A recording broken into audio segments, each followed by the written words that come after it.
नमस्कार साथियों, गायत्री एकेडमी में आप सभी का स्वागत है। आज 24 नवंबर है और 26 नवंबर को संविधान दिवस मनाया जाता है। तो संविधान दिवस की आप सभी को हार्दिक शुभकामनाएं। जय हिंद, जय भारत। चलिए अब स्टार्ट करते हैं। UPSSC auditor and assistant accountant mains exam जो कि 5 जनवरी 2025 को प्रस्तावित है।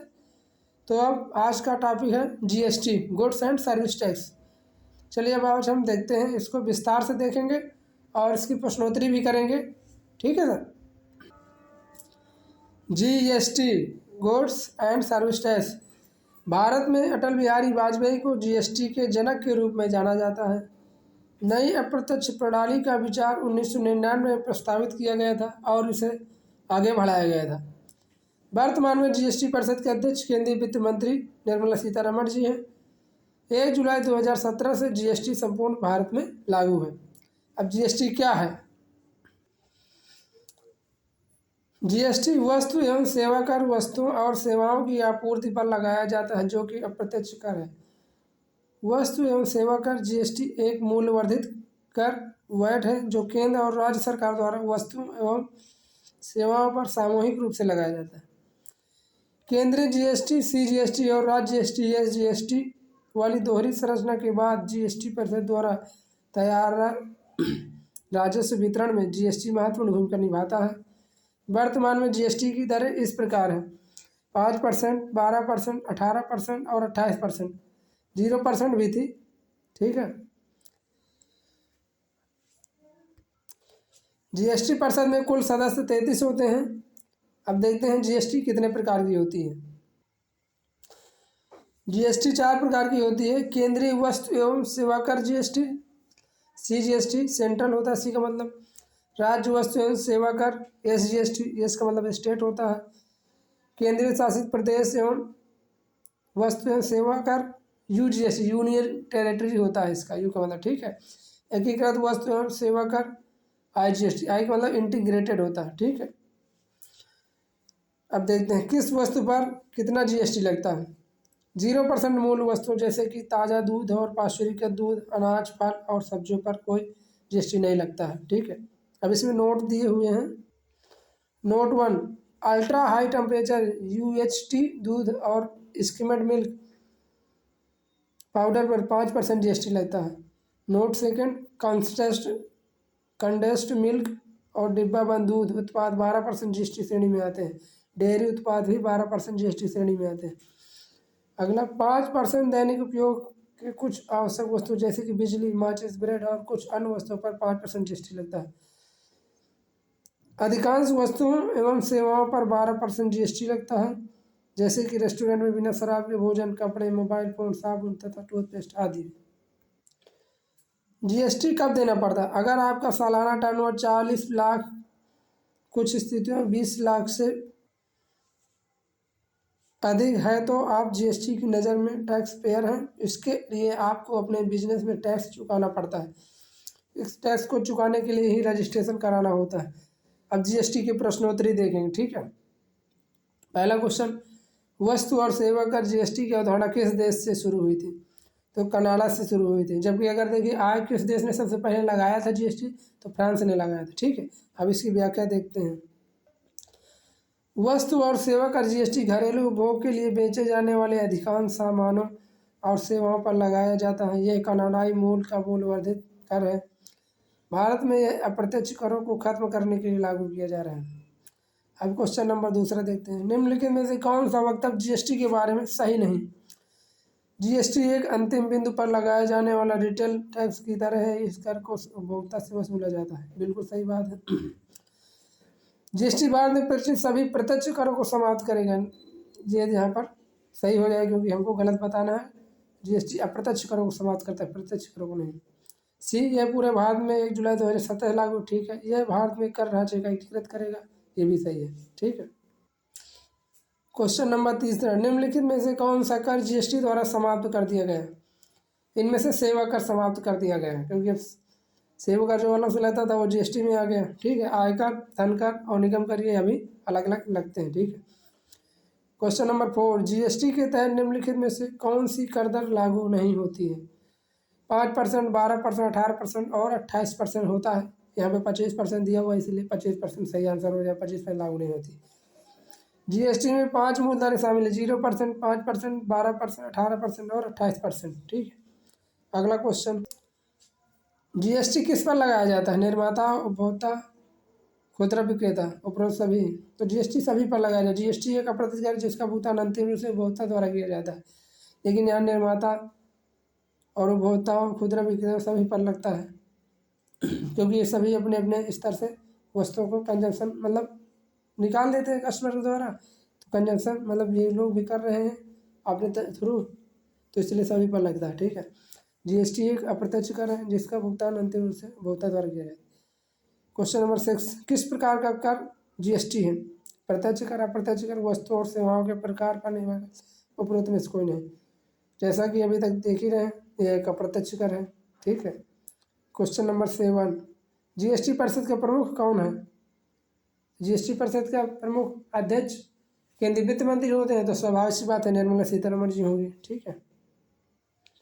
जीएसटी परिषद समिति का सुझाव विजय केलकर समिति 2002 ने दिया था, जिसका अध्यक्ष केंद्रीय वित्त मंत्री होते हैं। नेक्स्ट क्वेश्चन, जीएसटी बिल को पारित करने के लिए कौन सा संवैधानिक संशोधन किया गया था? 101वां संविधान संशोधन किया गया था। ठीक है। जीएसटी बिल के अंतर्गत निम्नलिखित में से कौन सी वस्तु शामिल नहीं होगी? कुकिंग गैस, पेट्रोल, शराब, उपरोक्त सभी। तो इनमें से सभी जीएसटी में शामिल नहीं होती हैं। ठीक है। कुकिंग गैस, शराब, पेट्रोल, हवाई ईंधन, प्राकृतिक गैस और डीजल को जीएसटी के अंतर्गत कवर नहीं किया गया है। राज्य सरकार इन वस्तुओं पर अपनी इच्छा के अनुसार कर लगाती थी। क्वेश्चन नंबर 10, वस्तु एवं सेवा कर लागू करने के पीछे सरकार का क्या मुख्य उद्देश्य है? देश में कर एकरूपता लाने के लिए, सरकारी राजस्व में वृद्धि करने के लिए, सभी अप्रत्यक्ष करों को बदलने के लिए, उपरोक्त सभी। तो इसमें से सभी कारण सही है। सरकार देश में कर एकरूपता और कर के ऊपर कर लगाने की प्रणाली को दूर करने के लिए जीएसटी ला रहे हैं। ठीक। 11 नंबर क्वेश्चन, भारत में जीएसटी 1 जुलाई 2017 से प्रभावित रहा। भारत ने दोहरे जीएसटी कहाँ के मॉडल को चुना है? तो यहाँ पर अमेरिका, चीन, जापान, कनाडा। तो कनाडा, यहाँ का 3 देशों में दोहरे जीएसटी का मॉडल है, ब्राज़ील, कनाडा और भारत। बाकी 160 देश हैं। 160 देशों में से 3 देश ऐसे हैं जो दोहरे जीएसटी का अपना रहे हैं, बाकी सारे देश सिंगल जीएसटी अपना रहे हैं। ठीक है। 12 नंबर क्वेश्चन, जीएसटी को लागू करने वाला पहला देश निम्नलिखित में से कौन सा है? अमेरिका, फ्रांस, चीन, जर्मनी। फ्रांस से पहले ही चर्चा कर चुके हैं। अब तक कितने देशों ने जीएसटी को अपनाया है? 160 देश। फ्रांस कर चोरी को कम करने के लिए जीएसटी लागू करने वाला पहला देश था। तब से 160 से अधिक देशों ने जीएसटी या वैट वस्तु और सेवाओं दोनों पर लागू किया। कुछ देशों में दोहरे जीएसटी मॉडल है, उदाहरण के लिए ब्राज़ील, कनाडा और भारत। और भारत में सबसे ज़्यादा जीएसटी टैक्स स्लैब है, और वर्ल्ड टैक्स रेट में दूसरा सबसे अधिक भारत में 28% है। 160 देशों में से कुछ देश हैं जो 28% से ज़्यादा टैक्स लेते हैं। दूसरे नंबर में भारत है। एक देश है जो 50% तक टैक्स लेता है, बाकी दूसरे नंबर भारत है। बाकी इससे नीचे ही सब देशों के टैक्स है। ठीक है। और भारत में सबसे ज़्यादा टैक्स स्लैब, इसका मतलब क्या है? मतलब हमारे पास 5 टैक्स स्लैब है, 0, 5, 12, 15, नहीं 15 नहीं है, 18 और 28 है। ठीक है। तो ये मतलब हमारे 5 स्लैब हैं जो कि सबसे ज़्यादा है। ठीक है। चलो अगला देखते हैं क्वेश्चन। 14 नंबर क्वेश्चन, जीएसटी में कुल कितने अंक होते हैं? जीएसटी में कुल 15 अंक होते हैं। ठीक, ये यहाँ करेक्ट आंसर है। भारत में जीएसटी प्रस्ताव कब लाया गया था? 2000 में लाया गया था। जीएसटी माल और सेवाओं के उपभोग पर आधारित कर है, गंतव्य डेस्टिनेशन बेस्ड कर है। जीएसटी किस संविधान संशोधन के तहत आता है? जीएसटी 122वें संशोधन के तहत आता है। जीएसटी लागू करने के लिए संविधान में संशोधन करने के लिए संविधान 122वां संशोधन विधेयक 2014 संसद में पेश किया गया था। चलिए अगला क्वेश्चन 18, किस अधिनियम के तहत जीएसटी शुरू की गई थी? अधिनियम 101 के तहत शुरू की थी। आधिकारिक तौर पर संविधान 101वां अधिनियम 2016 के रूप में जाना जाता है। इस संशोधन ने 1 जुलाई 2017 से भारत में एक राष्ट्रीय वस्तु एवं सेवा कर GST पेश किया। इसे भारत के संविधान में 122वें संशोधन विधेयक के रूप में पेश किया गया था। किस अनुच्छेद संख्या के आधार पर GST परिषद का गठन किया गया था? अनुच्छेद 279 279। ठीक है। क्वेश्चन नंबर 20, GST परिषद का मुख्यालय और अध्यक्ष। GST परिषद का मुख्यालय नई दिल्ली में है, अध्यक्ष केंद्रीय वित्त मंत्री होते हैं। ठीक है। अब यहाँ से हम पॉइंट वार करा रहे हैं भाई, उसमें से क्वेश्चन नंबर ज़्यादा हो रहे थे तो इसे एक साथ कर दिया है। GST बिल की स्वीकृति देने वाला पहला राज्य भारत में असम है। GST विधेयक पारित करने वाला पहला राज्य तेलंगाना है। सामान्य राज्यों की GST थ्रेशोल्ड सीमा कितनी होती है? 20 लाख होती है। स्मार्टफोनों में GST प्रतिशत कितना होता है? 12%। जो स्मार्ट मोबाइल आते हैं, स्मार्टफोन, इन्हें 12% GST प्रावधान है। GST दिवस हर साल 1 जुलाई को मनाया जाता है। GST के तहत बीमा पर कर 18% की दर से लगता है। GST अधिनियम कंपनी अधिनियम 2013 के तहत अधिनियम है। GSTN में केंद्रीय और राज्य सरकार का संयुक्त हिस्सा 49% होता है, 49% होता है। जम्मू कश्मीर में अभी भी GST लागू नहीं है। एक बार और देख लेते हैं इसको। GST बिल की स्वीकृति देने वाला पहला राज्य जो GST बिल की स्वीकृति दिया था वो असम से दिया था। GST विधेयक पारित करने वाला पहला राज्य तेलंगाना बना था। सामान्य राज्यों की GST थ्रेशोल्ड सीमा 20 लाख होती है। स्मार्टफोनों में GST प्रतिशत 12% है। GST दिवस हर साल 1 जुलाई को मनाया जाता है। GST के तहत बीमा पर जो कर है वो 18% है। जैसे आप लोग जीवन बीमा ये सब करवाते हैं उसमें 18% GST लगता है। GST अधिनियम कंपनी अधिनियम 2013 के तहत बना था। GSTN में केंद्रीय और राज्य सरकार का संयुक्त हिस्सा 49% होता है। जम्मू कश्मीर में अभी भी GST लागू नहीं है। चलिए अगला क्वेश्चन देखते हैं। Question number 22, GST bill Lok Sabha से पास कब हुआ था? 8 अगस्त 2016 को पास हुआ था। GST बिल राज्यसभा से पास कब हुआ था? 3 अगस्त 2016 को पास हुआ। इसका मतलब GST बिल पहले राज्यसभा में गया, इसके बाद लोकसभा में गया। ठीक है। GST बिल को राष्ट्रपति की मंजूरी कब मिली? 8 अक्टूबर 2016 को मिली। ठीक, 1 महीने बाद। भारत में GST लागू करने का सुझाव किसने दिया था? बीएल केलकर समिति ने दिया था। GST चोरी करने पर कितने साल कारावास की सजा है? जेल की सजा है 5 वर्ष। GST प्रशासन के लिए पोर्टल GST पोर्टल है।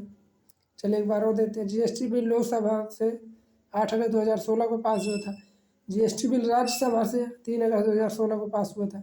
GST बिल राष्ट्रपति की मंजूरी 8 अक्टूबर 2016 को मिली थी। भारत में GST लागू करने का सुझाव बीएल केलकर समिति के द्वारा दिया गया था।